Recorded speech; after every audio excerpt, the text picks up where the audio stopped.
The Holocene has ended. What we do now, and in the next few years, will profoundly affect the next few thousand years. The only conditions modern humans have ever known so far are changing, and changing fast. Nothing stays the same on this planet. Everything changes. The Earth is going into one of these jumps, and you don't know what is going to be on the other side of those jumps. The Earth is always jumping.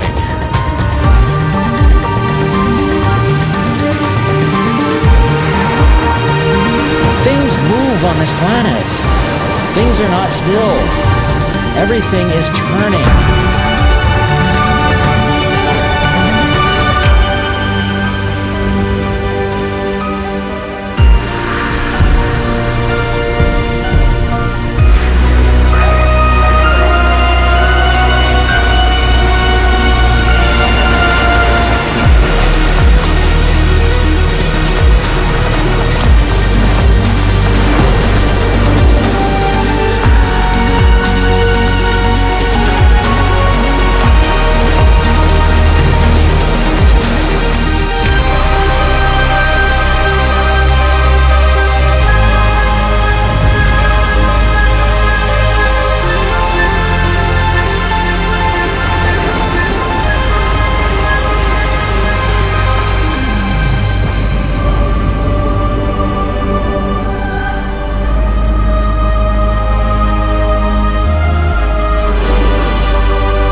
As it begins to run out of fuel, the sun won't simply fade away to nothing.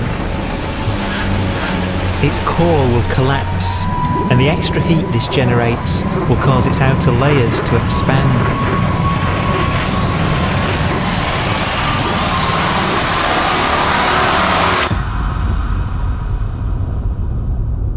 The sun is now dead.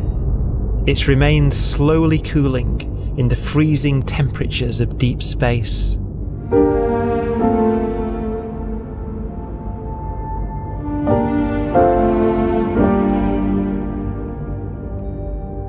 The fate of the sun is the same as for all stars.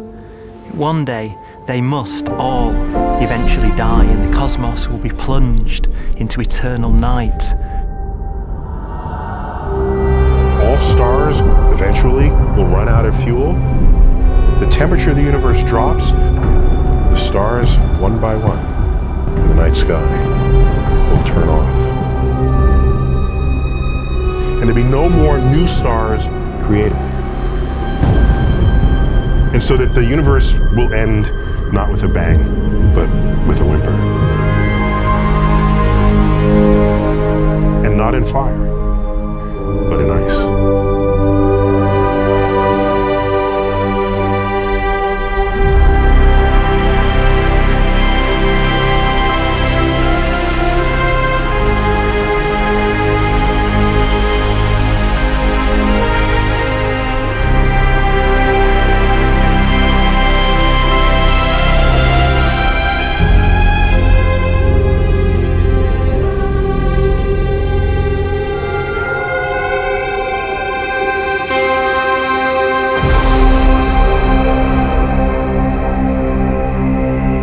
With no fuel left to burn, a white dwarf's faint glow comes from the last residual heat from its extinguished furnace.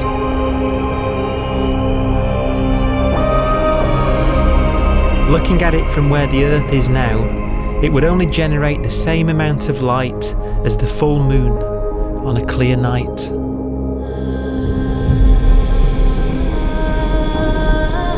The faint glow of white dwarfs will provide the only illumination in a dark and empty void littered with dead stars and black holes.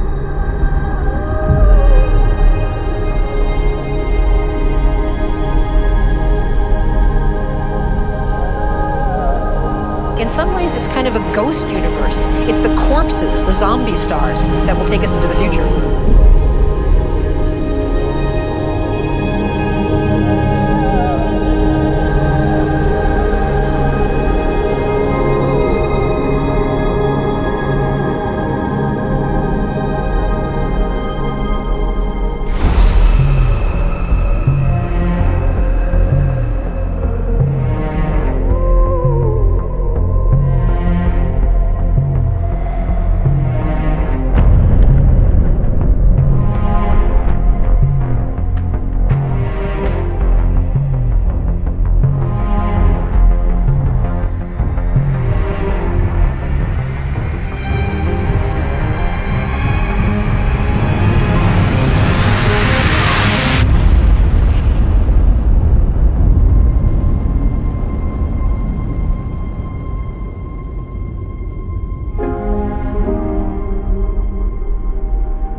A black dwarf will be the final fate of those last stars.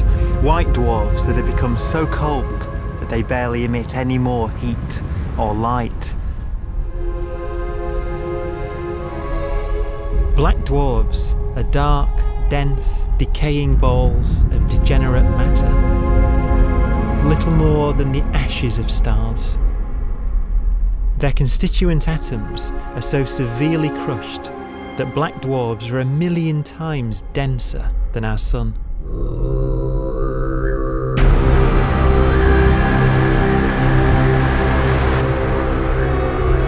Stars take so long to reach this point, we believe there are currently no black dwarfs in the universe.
We have a pace of life that's based on really the energy available to us now. You could imagine living conscious systems which have a very different pace and therefore can extend out at least a lot farther than you'd imagine otherwise. You could have a living system where if it had a thought every 10 trillion years, that would seem normal. Even if our life dies out, one could imagine at some time arbitrarily far in the future, a fluctuation occurs which allows intelligent life to exist again for a little while. So you might have islands in time of intelligence.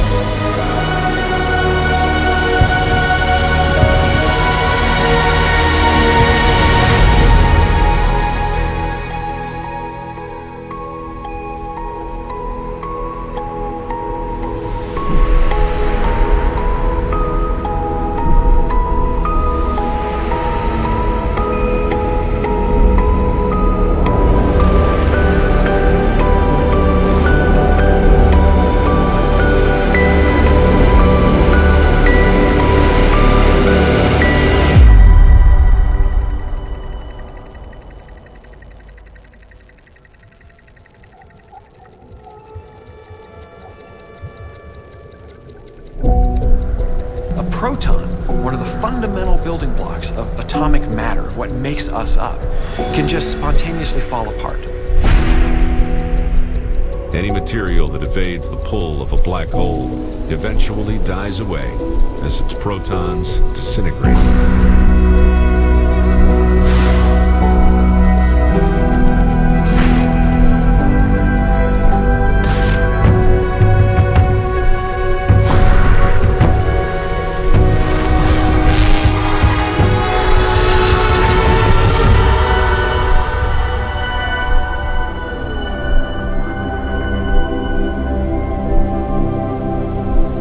The matter inside black dwarfs, the last matter in the universe, will eventually evaporate away and be carried off into the void as radiation, leaving absolutely nothing behind.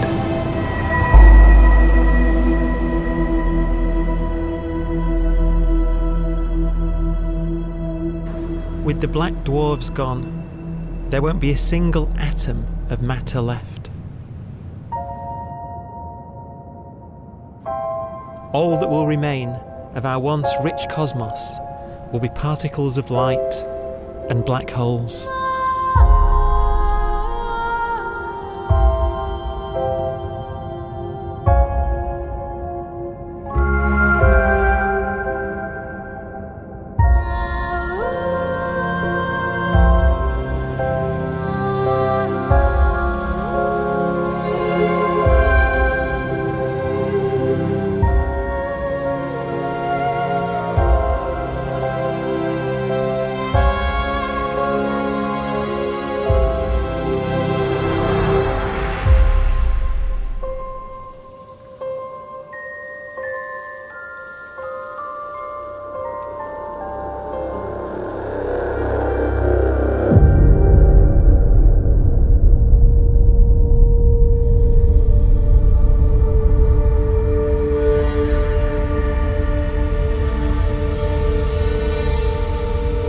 The arrow of time creates a bright window in the universe's adolescence, during which life is possible.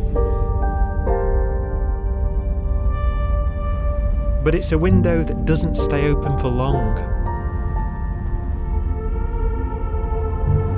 As a fraction of the lifespan of the universe, as measured from its beginning to the evaporation of the last black hole, life, as we know it, is only possible for 1,000th of a billion billionth billion billion billionth billion billion billionth of a percent.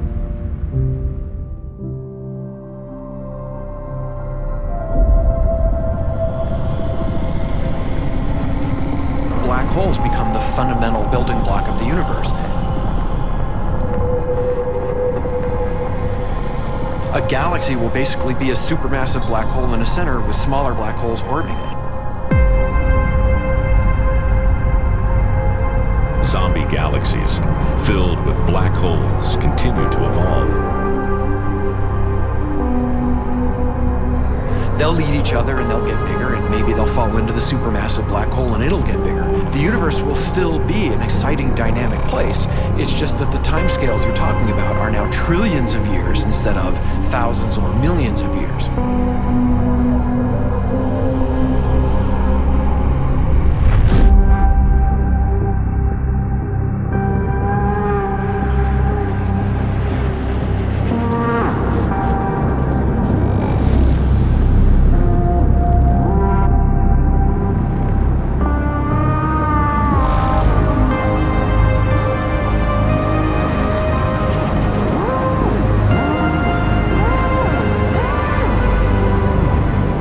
Black holes can bang on space-time like mallets on a drum.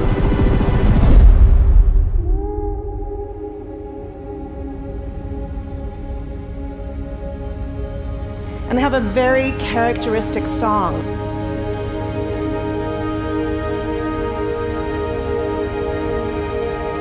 Imagine two black holes that have lived a long life together. At the end of their lives, they're going around each other, crossing thousands of kilometers in a fraction of a second.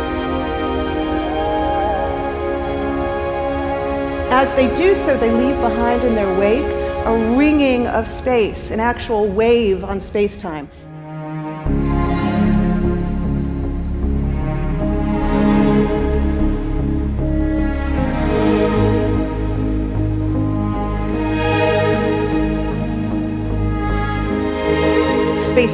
squeezes and stretches as it emanates out from these black holes banging on the universe.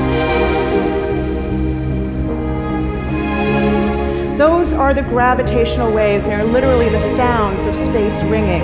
And they will travel out from these black holes at the speed of light as they ring down and coalesce to one spinning, quiet black hole.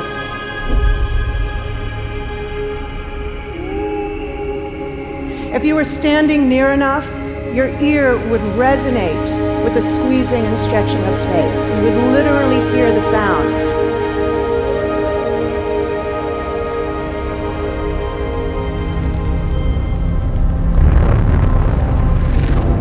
Imagine a lighter black hole falling into a very heavy black hole. The sound you're hearing is a light black hole banging on space each time it gets close.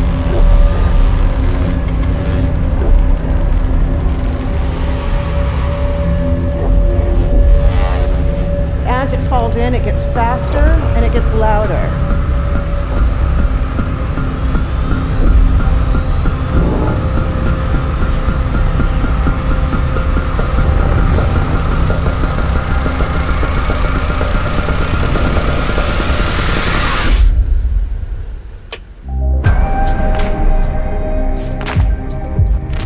Scientists used to think black holes were immortal, but even these will one day die. Now we're talking about timescales of unimaginable length, quadrillions of years into the future. On that timescale, even the black holes begin to evaporate.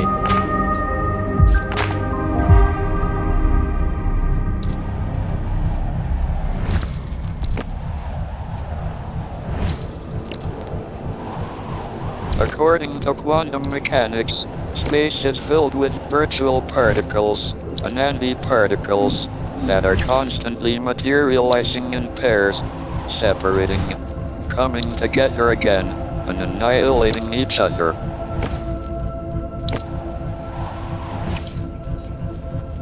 In the presence of a black hole, one member of a pair of virtual particles may fall into the hole, leaving the other member without a partner with which to annihilate. The forsaken particle appears to be radiation emitted by the black hole. And so, black holes are not eternal. They evaporate away at an increasing rate until they vanish in a gigantic explosion.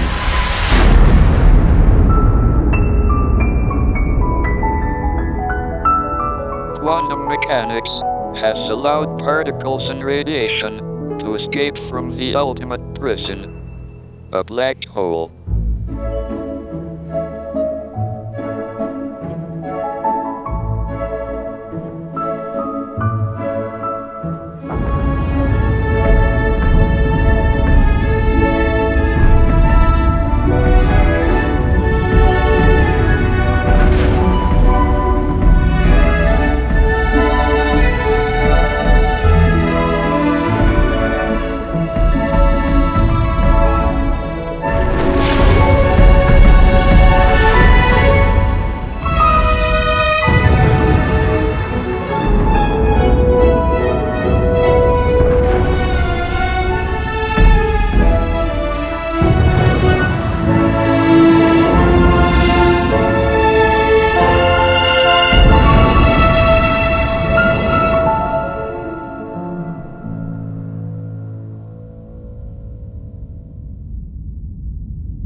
Philosophers and poets have asked the question, will the world end in fire or ice?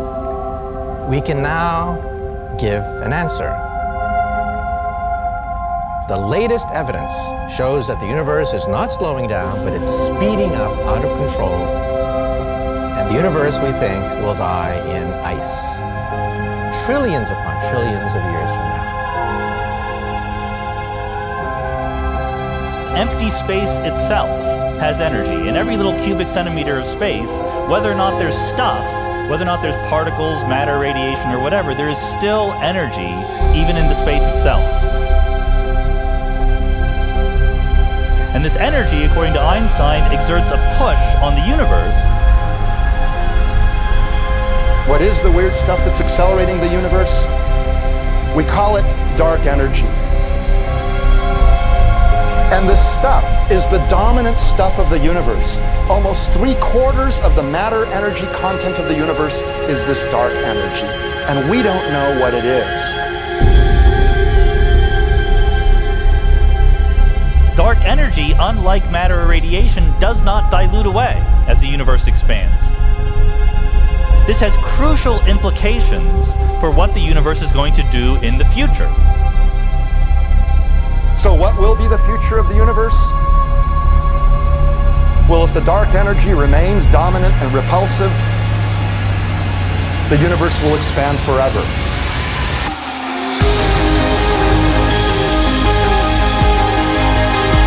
Faster and faster and faster with time. A runaway universe. 70% of the energy of the universe resides in empty space, and we don't understand why. But we do know what will happen. If that energy continues to be there, the universe will become cold and dark and empty. That's the future as it might be. We don't know because we don't yet understand the nature of dark energy. Until we do, we won't know the future. We won't even understand our own origins, and that's why we want to know and study this subject.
Forecast does seem to be for an ever colder, ever emptier universe.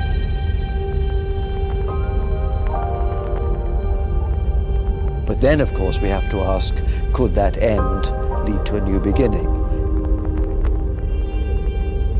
And there are ideas whereby what actually is the end of our universe could in some sense be linked to the beginning of a new one.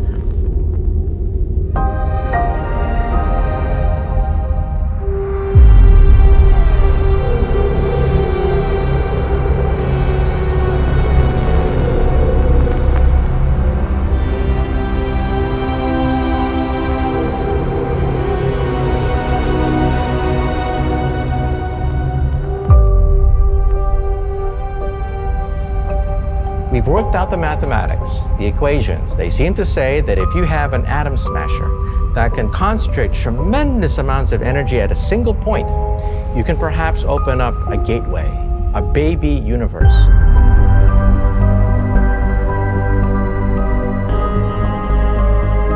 Facing the death of everything there is, this perhaps is their only possibility of escape. And this also raises a very intriguing possibility, sheer speculation of course, that perhaps any universe that has intelligent life in it will create baby universes, will create lifeboats, and proliferate child universes. So an evolution may take among universes in the multiverse. Survival of the fittest may take place. So those universes which do not have intelligent life are infertile. They have no children. But those universes that have mild temperatures, stars like us, would create civilizations that could open up child universes, and they would then proliferate.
After an unimaginable length of time, even the black holes will have evaporated and the universe will be nothing but a sea of photons gradually tending towards the same temperature as the expansion of the universe cools them towards absolute zero.